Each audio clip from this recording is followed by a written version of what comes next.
High বন্ধুরা, এই দেখো সারাদিন পরে দুপুরে তো দেখেছো বিরিয়ানি করেছি। আর রাতে দেখো ছোটো ছোটো গরম ভাত খাবো। গরম ভাত আমার জন্য একটু ওই যে গাঠি কচু সেদ্ধ দিয়েছি একটা আমার জন্যে গরম ভাত। আর দুপুরবেলা এই যে এক বৌদি আছে, ও মাছ একটু কচু শাক দিয়েছিল, ওই পড়ে আছে আছে।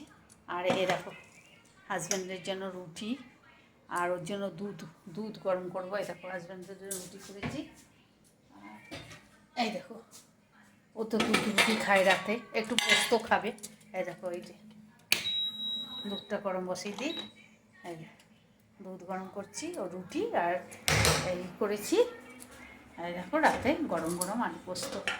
ছোটো ছোটো বললো মা আলু পোস্ত খাবো, আর কিছু করো না। রাত্রেবেলা ওইবেলা বিয়ে বাড়ি ছিল, অনেক খাওয়া দাওয়া করে এসেছি, আবার কালকে বিয়ে বাড়ি আছে, তাই জন্য এই রান্না করেছি।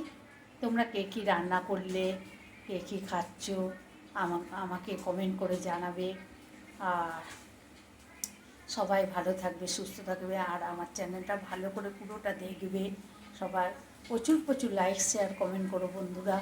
হ্যাঁ, প্রচণ্ড ভালো থেকো, সুস্থ থেকো। তাহলে good night, tata, bye bye, good night.